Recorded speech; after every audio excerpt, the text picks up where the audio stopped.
of mine. This is Colin. Colin is the man, the dog trainer. He is with Barkbusters. Colin, how you doing today? Good morning. Great, thanks. Good afternoon. What suggestion as far as, you know he's a professional dog trainer, right? Yeah. Do you ever deal with any fat dogs? Yes, we do. And the biggest single factor isn't even diet, because I would agree. In any case, we always refer dietary questions to vets like yourself. The single issue by far is lack of exercise for the dogs. And if you, dogs benefit in so many ways just from getting walked.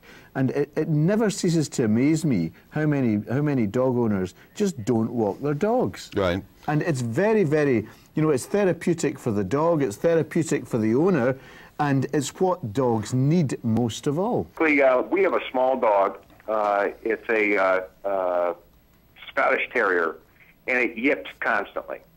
And my question is, if we get a collar that I've read about that dispenses, I guess, a citrus spray. Can I do them? Yeah. Barks. I tell you what, Colin's going to do this one right here. Right, Martin, I have to say to you, your dog does not bark to annoy you. Your dog barks because it thinks that's what it's supposed to do.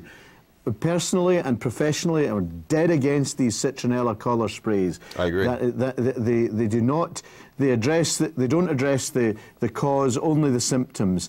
It's actually quite simple to get your dog to stop barking. If you want to give us a call, we'll talk to you without obligation on how to do this. But see these collars, whether they be prong collars, which are brutal on the dogs, or the electric ones. Collars. No, they don't work. Yeah, hate them. I agree. No As a professional, I hate them as well. There is no need for them. Obviously, you would disagree on the mild shock collar as well. Oh, yeah, definitely. I tell you what, get one, put it on yourself and see how mild. Put it on the lowest setting and stick it to yourself and let somebody zap you and tell me what you think about it, okay? It makes things worse. Actually, it's not even doesn't work. It makes things worse. It'll cause all sorts of other problems. Two for one, tip of the day and tip of the week. The tip of the day today is how to stop the dogs that jump on you. This is really quite straightforward.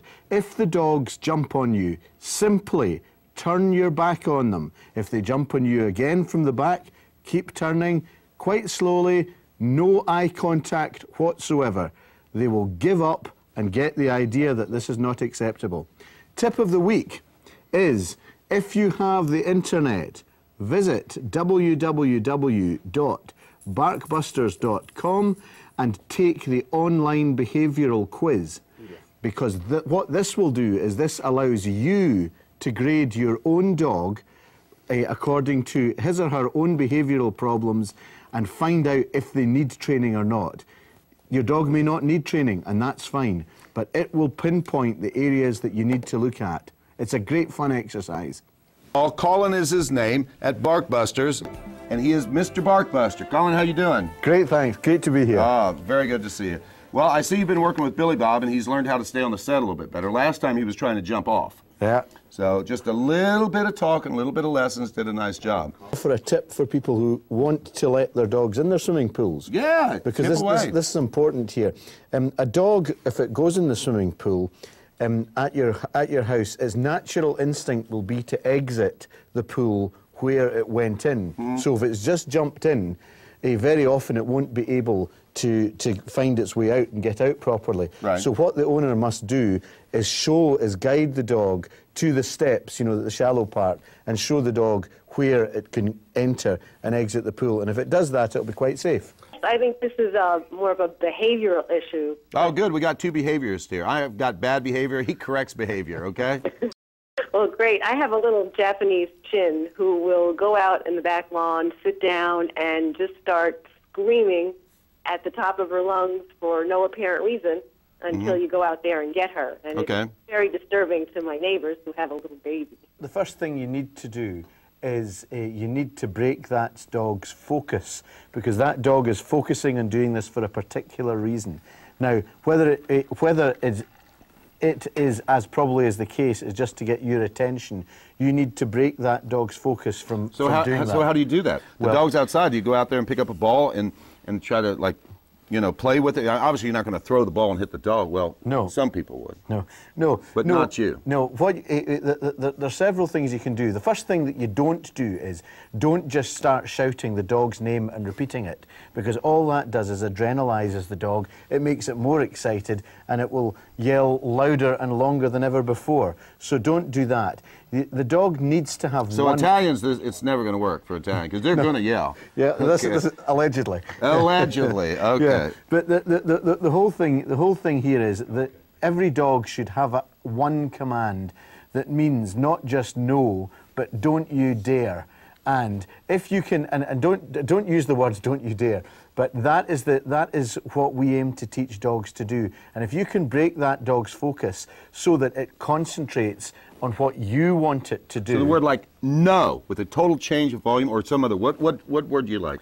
Well, we tend to favour a growl because the dog will understand a growl, but you're quite correct in saying the total change of voice. You must use a much lower tone, a much more guttural tone.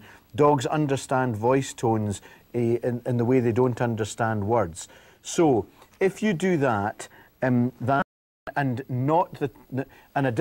use a completely different tone of voice for encouraging or praising the dog, a much higher, lighter tone for that should work. Vicky, I mean, it sounds to me like these guys in Barkbusters can maybe help you out. But did you understand what he just said? Yes, I do. Okay, so you're gonna break the thought of the dog, but it's not just gonna be in the backyard. You're gonna have to start working with the dog probably on a leash and do it with something else, like maybe sitting down in the house. Yep. And do that growl or whatever, change the thing so the dog knows that's not acceptable. Yep. And then advance outside and do the same type of thing. If you want to do it outside, there's another thing that you can do. I would, I'm going two steps ahead here, but dog bag that you can get, that you normally take your sandwiches from. That was a Ziploc bag, okay?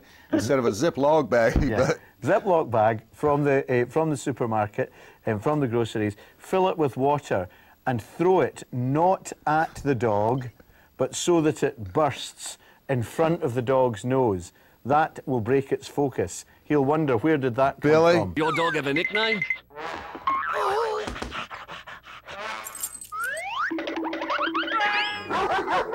If your dog's behaviour keeps you inventing new nicknames, remember this name: Barkbusters, the world's most trusted dog trainers. They'll transform your dog into a happy, obedient companion in just 2 hours in your home and provide a lifetime guarantee. Rate your dog's behaviour at barkbusters.com. Barkbusters, training dogs the Aussie way.